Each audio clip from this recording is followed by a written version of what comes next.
And now it's time for Shocko's Word Association. Okay, I'm gonna say a word, and then you say whatever word it brings to mind, okay? Walkman. Nothing? Flash cube. Still nothing? Transistor radio. You're not trying hard enough. Icebox. Ah, you got that one. Refrigerator. It's the most archaic one. It's the Kleenex syndrome. People continued to call the refrigerator the icebox years after the icebox was gone. Are you nervous, Miss Cornell? Oh, no. I think it's very exciting.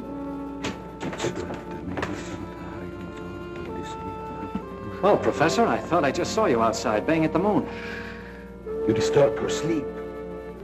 Child. Where have you been? How will you start acting normally for a change? You're bringing suspicion upon all of us. I, my boy? What have I done? Suppose you tell us. Has no one arranged to silence you yet, Mr. Lee? What a pity. I don't silence very easy, Professor, and it'd take a lot more than what you've done to her. Do you suggest that I had a hand in that poor girl's unfortunate demise?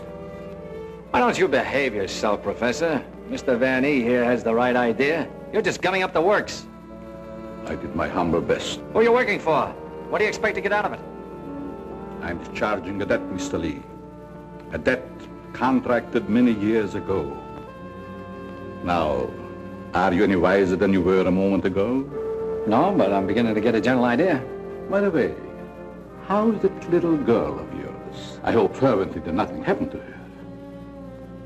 She would look so beautiful lying here.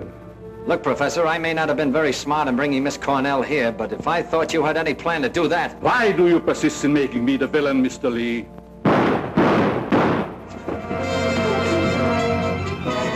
Now we will let you be the witness, Mr. Lee. I am here. The sounds came from upstairs, right? Always reliable. Now what are you rehearsing? In there, Terry. In there. It's murder.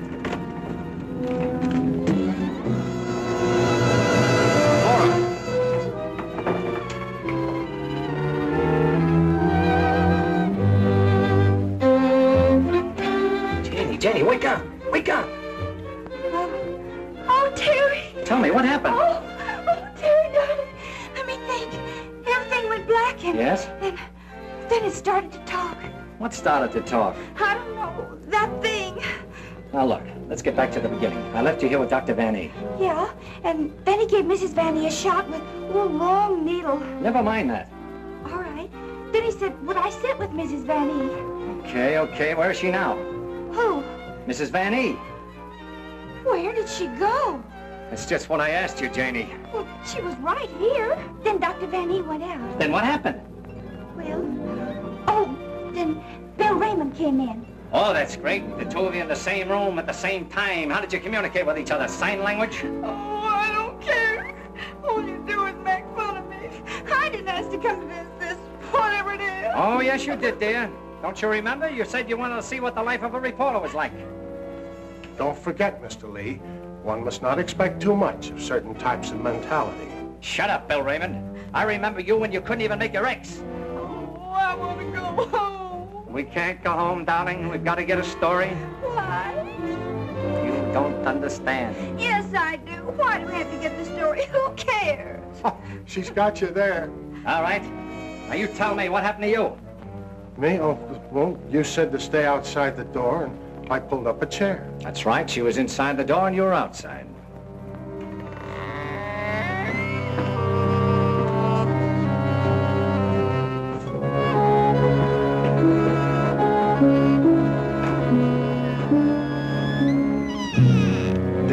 Then come that odor of heavenly perfume. That was an early bet. It was sweet and penetrating, like an ancient drug. And I felt kind of sleepy-like. Oh, so sleepy.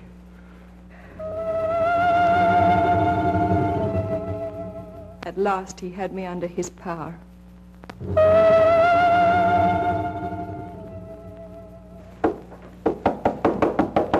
There must be a button or a gadget of some kind around here. 2 o'clock, almost deadline for the 9 o'clock final. Oh, Terry, what makes you think there's anything behind them walls? I've got a sneaking suspicion that the professor uses them for a disappearing act. I wish Lilybeth was here. Make me a cup of coffee. Well, she's right over in the doctor's office. Why don't you ask her? Poor Lilybeth. I kind of hinted that all I needed was a murdered body, but I didn't think she'd take it personal. Will you stay with those walls? I've been around them 3 times, Terry. The thing I can't understand, if the professor was down here when the trouble was going on upstairs, he just had to be 2 different guys in order to have a hand in it. Oh, Terry, let's figure it out in the morning, huh? What's that?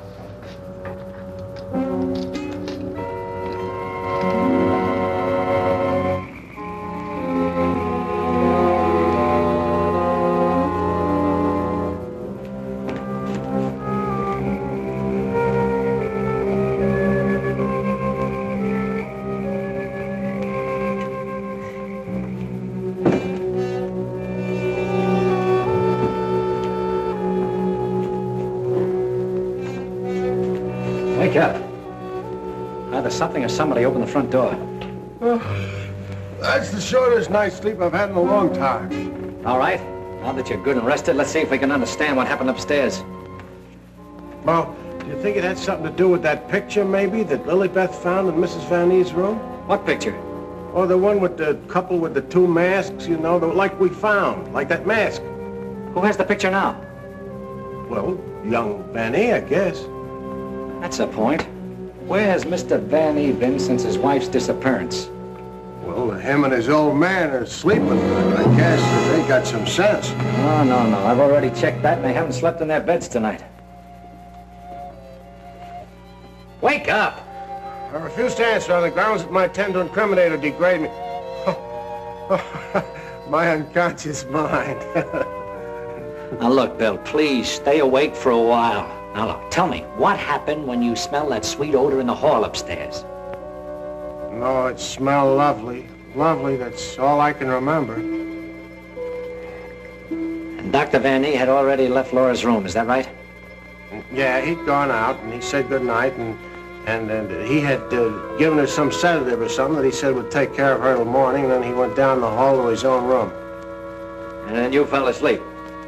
Yeah, no, I just kind of dozed off a little. Like this. Here's your coffee, sir. Terry, that's a dirty trick. Stay on the other side of that window. What for? Take a look. I'm looking. What do you see?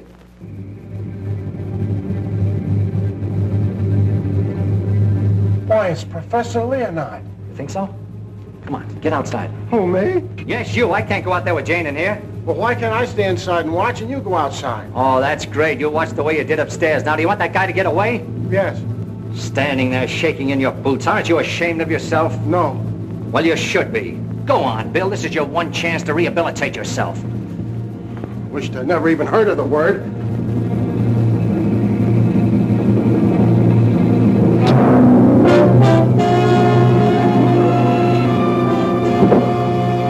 Have your gun ready.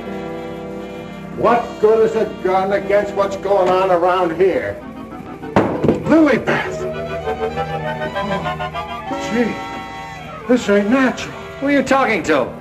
The woman I loved. Poor little angel. Try and speak to me. She can't hear you.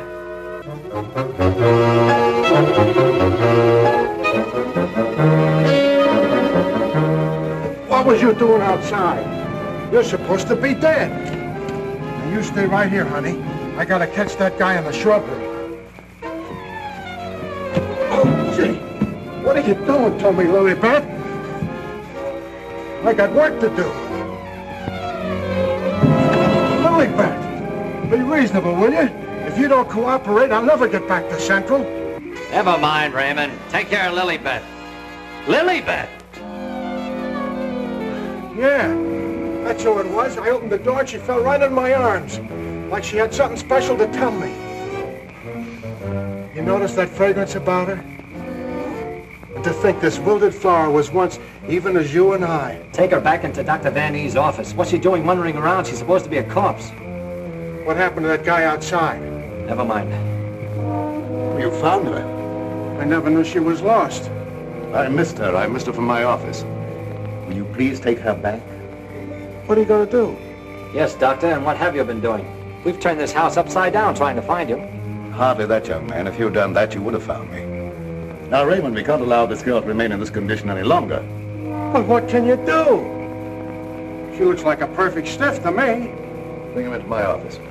Oh, Doctor, this may not be any news to you, but your daughter-in-law has disappeared. Oh, how dreadful. But let us say somewhat overdue, eh, Mr. Lee? You don't seem very surprised to hear about it. Young man, when you've been devoutly praying for something to happen, you accept your good fortune without question.